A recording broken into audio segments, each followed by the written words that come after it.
आता हूँ।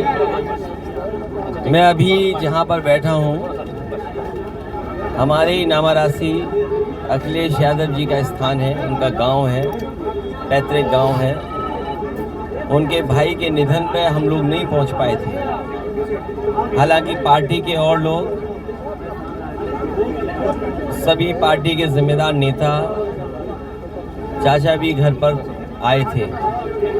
हालचाल मैंने लिया था, लेकिन कुछ चीज़ें हमारे और आपके बस में नहीं होती हैं। और आखिरी में अगर डॉक्टर इलाज कर रहे हैं तो जब डॉक्टर देख लेते हैं कि हालत बहुत ठीक नहीं है तो वो भी कहते हैं कि कोई ना कोई चमत्कार होगा या भगवान की मर्जी है, भगवान अगर चाहेंगे तो जीवन वापस आएगा।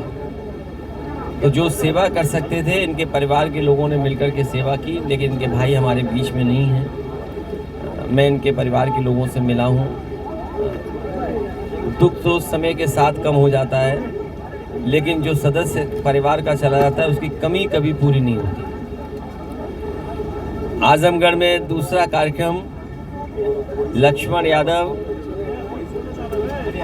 दिल्ली यूनिवर्सिटी में पढ़ा रहे हैं, उनके शादी का कार्यक्रम था। उन्होंने बड़ा ही फैसला लिया है। समाजवादियों ने और खासकर डॉक्टर राम मनोहर लोहिया इस प्रयास में रहे कि कैसे भी जातियां टूटें। जातियां तभी टूटेंगी जब घर परिवार के लोग आपस में बैठ कर के शादियां करेंगे। समाजवादियों ने कोशिश हमेशा की, डॉक्टर लोहिया चाहते थे। आज जब प्रोफेसर लक्ष्मण ने किया है तो मुझे खुशी इस बात की, उनके परिवार से लोगों से मिलकर के उन्हें मैं बधाई देने आया था।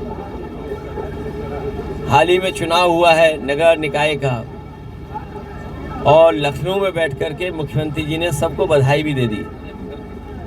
लखनऊ में बैठ कर के और दिल्ली में सरकार हो, उसके बाद भी कूड़े की समस्या वैसी बनी रहे, नालियों की समस्या वैसी बनी रहे, नदियों में वैसे ही नाले जुड़ते जाएं। चुनाव कूड़े का, नाली का था, जनता ने उन्हें चुन दिया है। खासकर बड़े शहरों में हमें उम्मीद है कि बड़े शहरों का कूड़ा, बड़े शहरों की नालियों का गंदा पानी हमारी माँ गंगा में और जमुना जैसी नदियाँ, पवित्र नदियों में नहीं बहेगा। ये कम से कम सरकार निश्चित करे। और जहाँ नगर पालिकाएँ और टाउन एरिया में बड़े पैमाने पर समाजवादियों की जीत हुई है, पहले से ज़्यादा वोट हासिल हुआ है, सभासद भी बड़ी संख्या में जीते हैं, क्योंकि ये चुनाव बहुत आमने सामने का होता है। तो कई बार आपके ही लोग नाराज़ होकर के दूसरी तरफ चले जाते हैं और चुनाव भी जीत जाते हैं, बाद में फिर आपके साथ आ जाते हैं। लेकिन जो मुद्दे रहे हैं वो वैसे के वैसे मुद्दे हैं। महंगाई चरम सीमा पर है, बेरोजगारी चरम सीमा पर है। आजमगढ़ के लोग भी जानते होंगे, गेहूं उनका सरकारी खरीद में नहीं गया, कोई प्राइवेट कंपनी को लाइसेंस मिला होगा, आढ़तियों के माध्यम से पूरा का पूरा प्राइवेट हाथों में बिक गया गेहूं। ये चाहती सरकार तो गेहूं खरीद सकती थी, लेकिन जो टारगेट फिक्स किया होगा वो टारगेट भी सरकार पूरा नहीं कर पाई। तो किसान को ज़्यादा मुनाफा होता, मुनाफा मिल जाता, लेकिन सरकार की नीयत और मंशा ये रही है कि उद्योगपतियों को लाभ पहुंचाएं, बड़े सेठों को लाभ पहुंचाएं। उसी के तहत पूरा का पूरा उत्तर प्रदेश का गेहूं प्राइवेट हाथों पे सरकार ने बिकवा दिया। और बड़े शहरों में जब ये आटा बन करके, बिस्किट बन करके या सूजी का आटा बन करके आएगा तो आपको महंगा लेना पड़ेगा। पैक्ड आटा कितना महंगा है, ब्रेड महंगी हो गई होगी, बिस्किट महंगा हो गया। और कई बार मैंने उदाहरण दिया, महंगाई और मुनाफा पार्ले जी से सीखना चाहिए। जैसे जैसे महंगाई बढ़ी है उन्होंने अपना मुनाफा कम नहीं होने दिया। महंगाई बढ़ती चली गई तो उन्होंने पैकेट छोटा करते चले गए। और वो दिन दूर नहीं कि भारतीय जनता पार्टी की सरकार में पार्ले जी का बिस्किट पैकेट लेने जाओगे तो एक मिलेगा, एक का पैकेट आपको मिलेगा। पहले इतना था, अब इतना हो गया। ये सरकार रही तो एक बिस्किट का पैकेट मिला करेगा आपको। तो इस तरह और बगल में ही ये सठियाव चीनी मिल, ये हमारे आजमगढ़ के किसान भाई आंदोलन करते थे और जब कभी नेताजी या समाजवादी लोग आते थे तो यहाँ पर चीनी मिल की मांग होती थी। अब चीनी मिल सबसे आधुनिक लगी है, उसके जितने भी प्लांट हैं उसके बाद सब आधुनिक हैं। इथेनॉल प्लांट लगना था, बिजली बननी थी, ये जो मोलेसिस निकलता है इसको सही इस्तेमाल होकर के आसपास बदबू ना आती उसका इंतज़ाम होना था। लेकिन जैसे ही समाजवादियों की सरकार गई सब काम रोक दिया। और सुनने में आ रहा है, सच्चाई आप लोग बेहतर समझेंगे और हम आंकड़े भी निकलवा लेंगे कि चीनी मिल तो बन गई, बकाया है, और अब किसान का दिल भी नहीं लग रहा, मन भी लग रखा है गन्ना पैदा करें। जहां समाजवादियों ने दोबारा गन्ने का क्षेत्र बढ़ा दिया था, बीजेपी की सरकार आई, क्षेत्र कम हो गया। वही एम्बुलेंस चल रही है, इलाज नहीं कर पा रहे हैं, एम्बुलेंस में बैठे बैठे लोगों की जान जा रही है, एम्बुलेंस को धक्का लग रहा है, गाड़ियों को धक्का लग रहा है, पुलिस की 100 नंबर को धक्का लगाना पड़ रहा है, मंत्री जिस गाड़ी में जा रहे हैं वो फंस रही, उसमें धक्का लगाना पड़ रहा है, मंत्री जवाब नहीं दे रहे हैं, भाग दौड़ रहे हैं सड़क पर। और कारभाग डीजीपी, एक डीजीपी कारभाग, फिर दूसरा, फिर तीसरा। हमें तो लगता है ये सरकार भी कारभाग की तरह काम कर रही है, कोई मन लगा के काम नहीं कर रहे हैं। इसके पीछे क्या वजह है? इसलिए आजमगढ़ के लोगों से मैं कहना चाहता हूँ, इन्होंने सब व्यवस्था खराब कर दी, न नौकरी है न रोजगार है। अग्निवीर जैसी टेम्पररी नौकरी और आरक्षण के साथ खिलवाड़। ये आरक्षण का खिलवाड़ ऐसा है कि 50% भर्ती करते जाएंगे, बाद में पिछड़ों का, दलितों का, मुसलमान भाइयों की गिनती खत्म कर देंगे। चुनाव होता है, केवल मुसलमान हटा दिए जाएं, यादव हटा दिए जाएं, पिछड़े हटा दिए जाएं, दलित हटा दिए जाएं, औरों से काम लेंगे। ये कहाँ की नई परंपरा है? ये डरे हुए लोग हैं सरकार में। ये सबका साथ सबका विकास कहते तो हैं, लेकिन सब पे भरोसा नहीं करते। ये इनकी पोस्टिंग देख लो आप। अगर सब पे भरोसा कर रहे होते तो आप देख लो पूरे उत्तर प्रदेश में कौन लोग बैठे हैं, आप गिनती करिए कौन कहाँ कैसे लूट रहा है, बर्बाद कर रहा है उत्तर प्रदेश को। इसलिए हम आपसे कहना चाहते हैं 24 के चुनाव में इनको सबक सिखाइए। जो सांड ना पकड़ पाए हों, जो एम्बुलेंस खराब कर दिए हों, पुलिस खराब कर दिए हों, उनके खिलाफ मतदान करें। और फर्जी देखिए अग्निवीर जैसी नौकरी दे रहे हैं। क्या कहते थे, हमारी ट्रेन में इलेक्ट्रॉनिक गैजेट, नई टेक्नोलॉजी के साथ सिग्नल सिस्टम लगा है, ये कवच का काम करेगा। कहीं अगर ट्रेन आ जाएगी आगे से या पीछे से, ये कवच ट्रेन को और यात्रियों को सुरक्षित रखेगा। अभी आपने देखा बीजेपी के कवच की जगह जो कपट किया इन्होंने, 3 ट्रेन।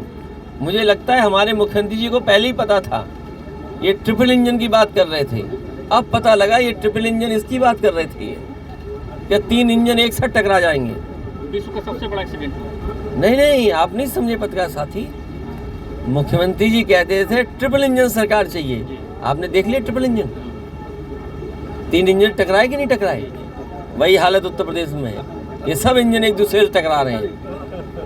कन्नौज की घटना पे कल जो हुआ, कन्नौज की घटना तो ऐसे सांसद पुलिस को पीट रहे हैं। बताइए, ये है कानून व्यवस्था? पुलिस क्या बुलडोजर के पीछे छिपे जाके? अगर पुलिस के पीछे बीजेपी के लोग दौड़े तो बताओ बुलडोजर के पीछे खड़ी होगी पुलिस? और याद कीजिए आप चंदौली का चुनाव, किन्नरों ने अगर अपने कपड़े न उतारे होते और पुलिस की लाठी अपने हाथ में न ली होती तो किन्नरों को इन्होंने चुनाव हरा दिया होता।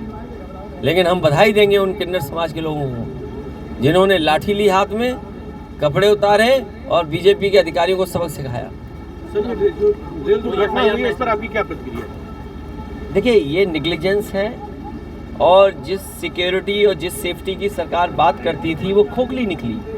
आप एक तरफ बुलेट ट्रेन, बड़ी बड़ी रफ्तार वाली ट्रेनें, और फिर जनता को ये बताते हैं कि जो नई ट्रेनें हैं या ट्रेनों को ऐसा सुरक्षित बनाने के लिए हमने कवच लगाया है, टेक्नोलॉजी का इस्तेमाल किया है कि अगर ट्रेन पास आ जाएगी तो ट्रेन में सिग्नल मिल जाएगा, ट्रेन ऑटोमेटिक रुक जाएगी। अरे भाई, ये कौन से सिग्नल लगाए थे? इसीलिए मैंने कहा ये बीजेपी के लोगों ने कवच नहीं लगाया ट्रेन में, इन्होंने कहीं ना कहीं कपट किया है भ्रष्टाचार का। कन्नौज में सर कोई कार्रवाई अभी हुई नहीं, मुकदमा दर्ज वाली कोई कार्रवाई। अब पूरा उत्तर प्रदेश देखना चाहता है बुलडोजर का रुख क्या होगा। और जो मुख्यमंत्री जी कहते हैं कि गुंडे बदमाश अपराधी, और जब उनकी पार्टी में गुंडे बदमाश अपराधी होंगे, और ये पहली घटना नहीं है, इससे पहले तहसीलदार की भी पिटाई हुई थी वहाँ। इससे पहले जो नगर निकाय का चुनाव था, नगर पालिका में लोगों को जो बूथ पर थे उन्हें पीट पीट करके भगाया था।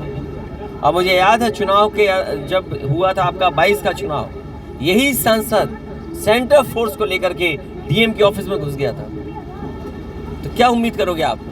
सर 24 के चुनाव को लेकर ये अपराधी लोग हैं। बीजेपी को हराने की बात कर रहे हैं, लेकिन विपक्षी एकता को लेकर तमाम सवाल उठ रहे हैं। देखिए, विपक्ष की एकता ये जनता सबक सिखाएगी। ये जो जनता मन मनाए बैठी है, गेहूं का सवाल हो, खेती का सवाल हो, गरीबी का सवाल हो, अग्निवीर का सवाल हो, बेरोजगारी का सवाल हो, महंगाई का सवाल हो, आप हर दुकान पे देख के आइए सरसों का तेल क्या महंगा बिक रहा है। आजकल तो किसी दुकान पे आप चले जाना, जितने पकोड़े तले जा रहे होंगे, समोसे बनाए जा रहे होंगे, या और चीज़ें बनाई जा रही होंगी, क्या हिसाब है वो तेल,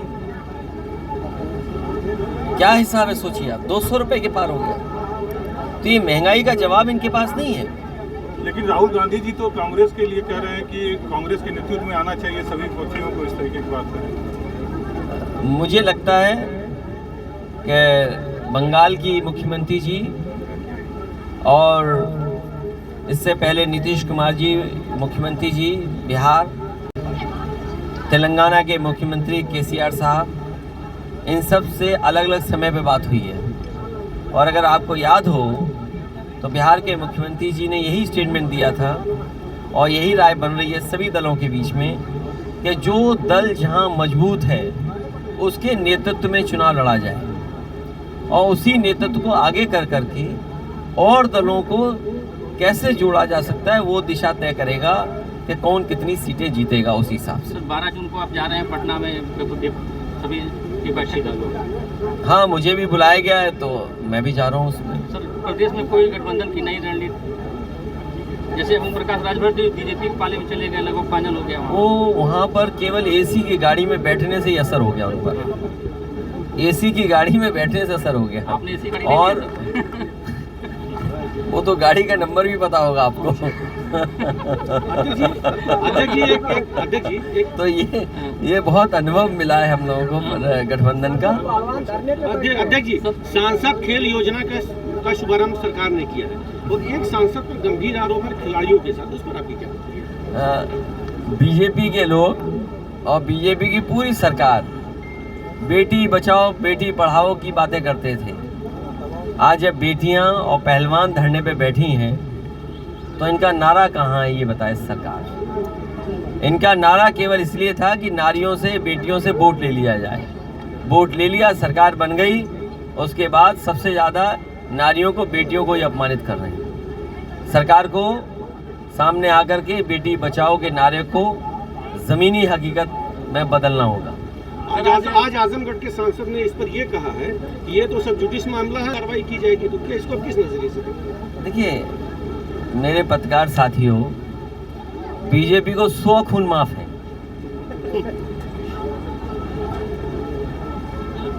और कोई गरीब समाजवादी पिछड़ा मुसलमान होगा तो बुलडोजर चला जाएगा। ये इनकी रणनीति है। बीजेपी के लोग कुछ भी करें, वो रणनीति का हिस्सा है कि उनके खिलाफ कुछ नहीं होना है। मुख्यमंत्री जी सुबह से शाम तक नगर निकाय के चुनाव में अपराधी, गुंडा, बदमाश, जाने क्या क्या कहते थे। उन्होंने कभी अपनी चार्जशीट नहीं देखी होगी, या जो उनके ऊपर मुकदमे थे वो कभी नहीं देखे होंगे उन्होंने। ये सवाल तो बीजेपी को जवाब देना चाहिए। और हम तो पत्रकार साथियों से कहेंगे, जो और मुद्दों पे हंगामा काटते थे आप चैनलों पे, वो हंगामा क्यों नहीं कट रहा है?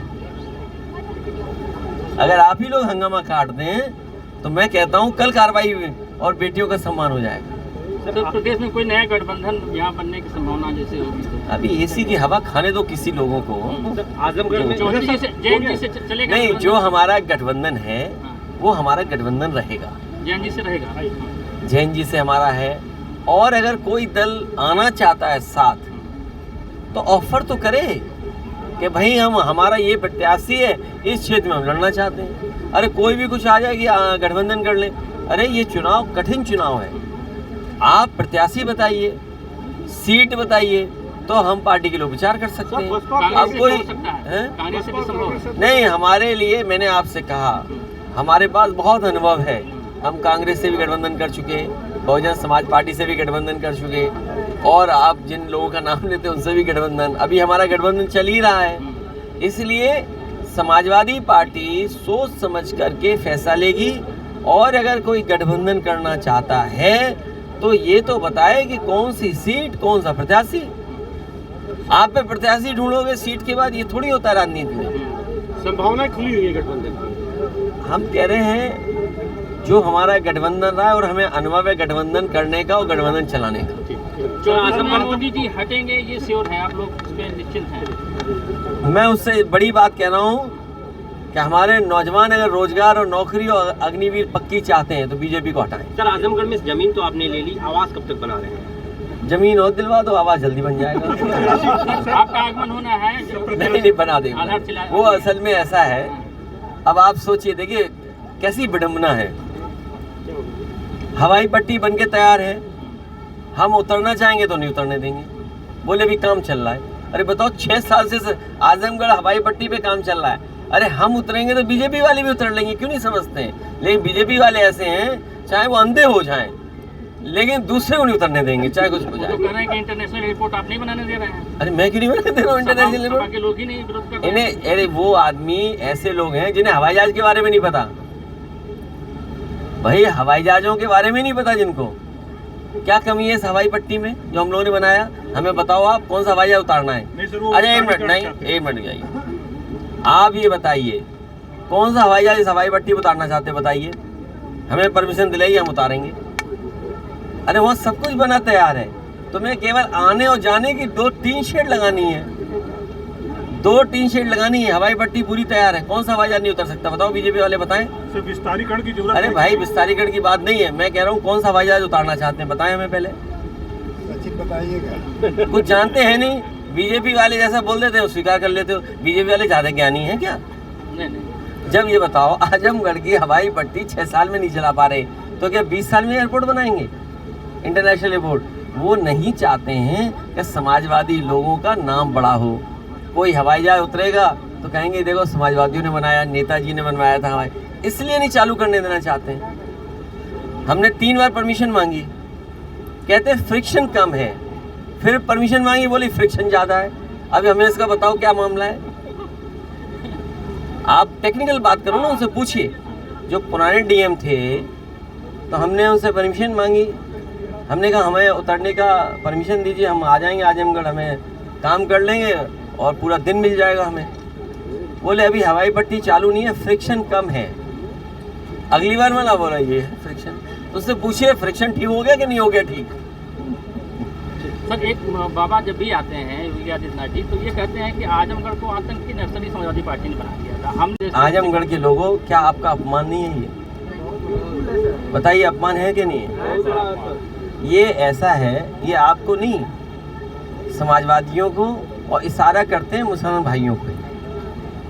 ये हमारी संस्कृति मिली जुली है, यहाँ हम मिल कर के रहे हैं, हमारी परंपराएं एक दूसरे से मिली हुई जुड़ी हुई हैं। ये केवल नफरत की राजनीति कर रहे हैं। ये बताइए मुख्यमंत्री जी जब अगली बार आए, हालांकि उन्होंने अपने जीवन में कभी साड़ी खरीदी नहीं खरीदी मैं नहीं जानता, हंस क्यों रहे भाई, सच बात बोल रहा हूँ। अच्छा ये बताइए, यहाँ पे मैंने बुनकर भाइयों के लिए कि बुनकर भाई हमारी मुबारकपुर के लोग साड़ी बनाएंगे और साड़ी बेच सकेंगे, यहाँ पर साड़ी बेच सकेंगे यहाँ पे। ये कितनी अच्छी बनाई बताइए। अरे रुक जा भाई, रुक जा थोड़ी देर। जो मुबारकपुर में साड़ी का बनाया था केंद्र, विपणन केंद्र, कितनी दुकानें सोचो। हमारी इच्छा ये थी कि जो हमारे बुनकर भाई साड़ी बनाते हैं, बाजार नहीं है तो उन्हें एक स्थान दिया जाए जिससे वो बनाए, बुने और अपना कीमत ले सकें।